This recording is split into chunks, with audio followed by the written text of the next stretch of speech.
Muy buen día. Hoy iniciaremos a ver la unidad 2, que tiene como tema principal la duplicación del DNA. La duplicación del DNA se relaciona íntimamente con la producción de las nuevas células. Esta capacidad se presenta en la inmensa mayoría de las células. Cuando una célula forma por sí misma un organismo, la división celular equivale a la reproducción de un organismo. En el caso de los organismos que tienen muchas células, la división celular puede dar origen a otras nuevas. Con esto, el organismo crece o reemplaza las células dañadas. La reproducción a nivel organismo en los seres pluricelulares se puede hacer mediante la reproducción asexual o la reproducción sexual.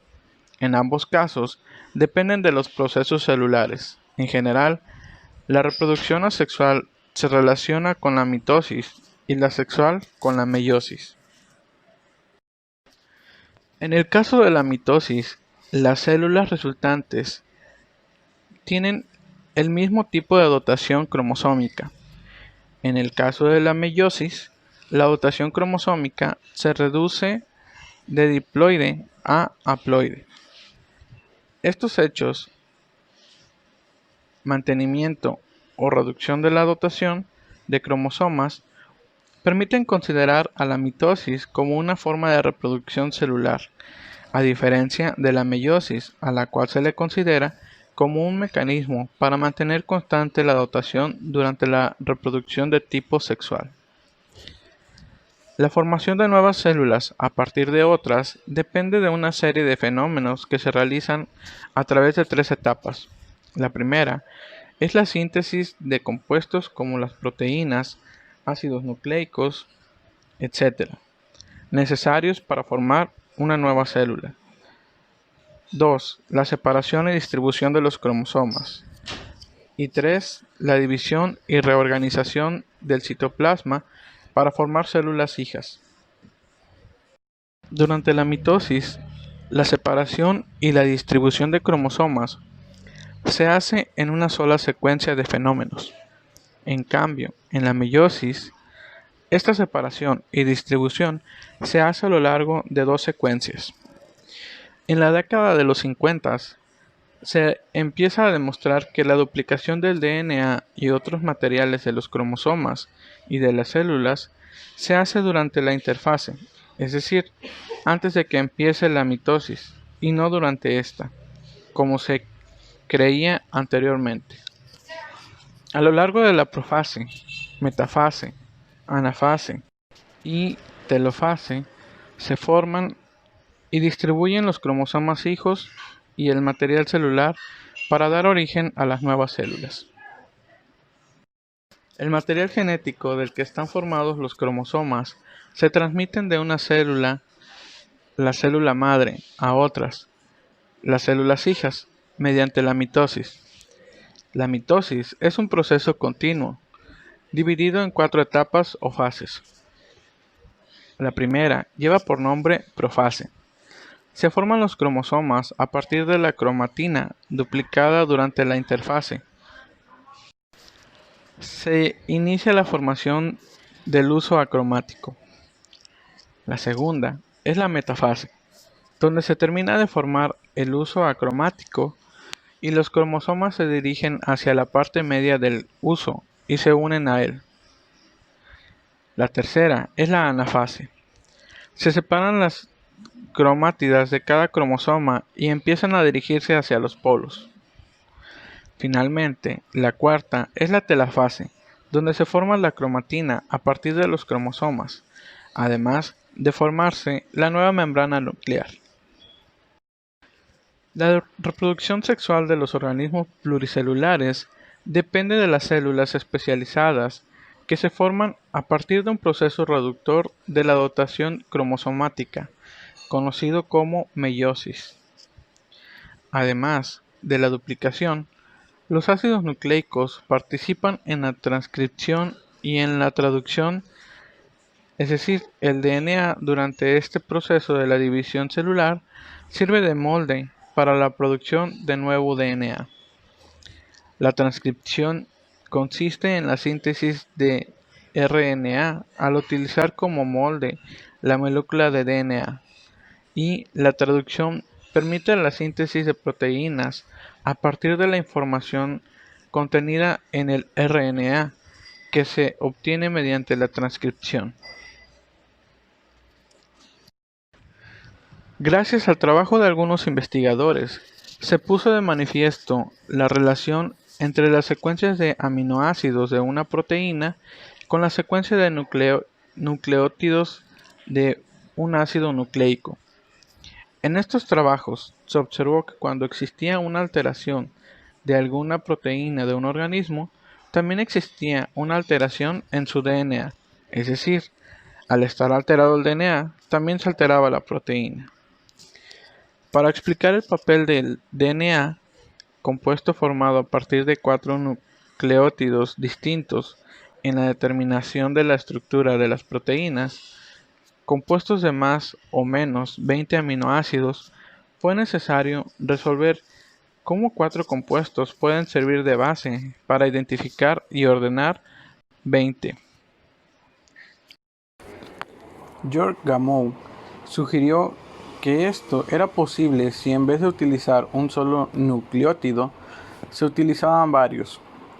Si solo se usan 2, pueden hacerse 16 diferentes especificaciones, 4 por 4. Número insuficiente para los aminoácidos que se necesitan. Al unir 3 nucleótidos se obtienen 64 especificaciones, 4 por 4 por 4, con lo cual rebasa con mucho el número que se requiere. Posteriormente se realizaron trabajos experimentales en donde se demostró que un aminoácido puede ser asignado más de un triple, unión de 3 nucleótidos, y que existen tripletes sin aminoácidos asignados. Estos tripletes tienen como función iniciar o finalizar el mensaje, es decir, su función sería equivalente a la de los signos de puntuación. Todo organismo, aun el más simple, contiene una enorme cantidad de información. Dicha información se repite en cada una de sus células, organizando en unidades llamadas genes, los cuales están formados por DNA. Los genes controlan todos los aspectos de la vida de cada organismo, incluyendo el metabolismo, la forma del desarrollo y la reproducción. De los genes depende la continuidad de la vida, porque constituyen el enlace esencial entre generaciones. Esta transmisión de información genética de los padres a los hijos se denomina herencia. Desde principios de siglo, la ciencia de la ingeniería genética ha experimentado notables avances. La ingeniería genética es un término que abarca distintos caminos para cambiar el material genético, el ADN, código exclusivo de los organismos vivos. Es el que contiene toda la información almacenada en una larga cadena de una molécula química que determina la naturaleza del organismo. Una ameba, un árbol, una vaca o un hombre, y el cual caracteriza las particularidades individuales. A diferencia de los gemelos, el mapa genético de cada uno de los individuos es único. Los genes son secciones particulares de esta cadena, quienes determinan las características y funciones del cuerpo. Los defectos de los genes individuales pueden causar malfunciones en el metabolismo del cuerpo, y es el origen de muchas enfermedades genéticas. En la ingeniería genética se busca el conocimiento de lo que son cada uno de los genes del mapa genético. Esto no está tan lejos como parece. La capacidad de eliminar el factor azar de nuestro perfil genético está cada vez más cerca. Según French Anderson, pionero de la terapia genética, ya existe toda la base científica necesaria, pero será hasta dentro de 5 o 10 años que se podrá llevar a cabo transferencias genéticas en forma ética. Otro factor limitante es que todavía el banco de genes no tiene depositados, a la espera del cliente, todos los complejos conjuntos de genes que determinan la inteligencia, el comportamiento y la higiene mental perfecta. Así, la ingeniería genética se debe utilizar para corregir o prevenir enfermedades serias, aun cuando se propone en algunos sectores que se utilice para tener un ser perfecto.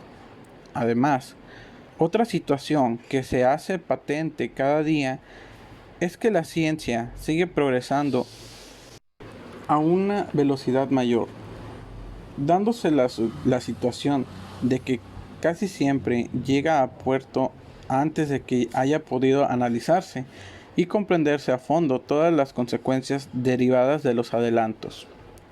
Los descubrimientos en materia genética son asunto que todos los días, ya que hay bancos de datos que poseen la codificación parcial de más de la mitad de los genes humanos. La única terapia genética permitida en la actualidad para los seres humanos es la vinculada a las enfermedades. La ingeniería genética puede definirse como la manipulación deliberada de la información genética con miras al análisis genético o el mejoramiento de una especie. Con el descubrimiento del material genético en 1953, nace la biología molecular, y con ello se inicia una nueva etapa en la historia de la biología. En 1970 se marca otra etapa importante, el comienzo de la manipulación enzimática del material genético y, por consiguiente, la aparición de la ingeniería genética molecular, que constituye la más reciente evolución de la manipulación genética. Los procedimientos que se utilizan reciben el nombre de métodos ADN, recombinante o clonación molecular del ADN. En el pasado se utilizaban en forma empírica los sistemas biológicos existentes. Hoy ya no solamente se selecciona uno de esos sistemas para llevar a cabo el proceso, sino que se diseñan genéticamente atendiendo a la posibilidad real de manejar su información genética y la de incorporarlos la de otros organismos. La ingeniería genética de plantas ofrece la posibilidad de modular la expresión de genes específicos que son importantes para ciertos procesos metabólicos. En la actualidad, es posible incrementar la expresión de un determinado gen al transformar plantas con un gen químico con un promotor fuerte, o disminuir la expresión usando la tecnología del RNA inverso, anti-RNA, y alterar cuantitativamente el control de flujo de un proceso específico. La ingeniería genética tiene un gran potencial, el gen de la insulina, que por lo general solo se encuentra en los animales superiores. Se puede ahora introducir una célula bacteriana mediante un plásmido o vector. Después de la bacteria, puede producirse en grandes cantidades, constituyendo una fuente abundante de la llamada insulina recombinante, por lo que en la producción de la insulina recombinante ya no depende del variable suministro de tejidos pancreático animal. Otro de los usos de la ingeniería genética es el aumento de la resistencia de los cultivos de enfermedades, la producción de productos farmacéuticos en la leche de los animales, la elaboración de vacunas y la alteración de las características del ganado o de las plantas comestibles.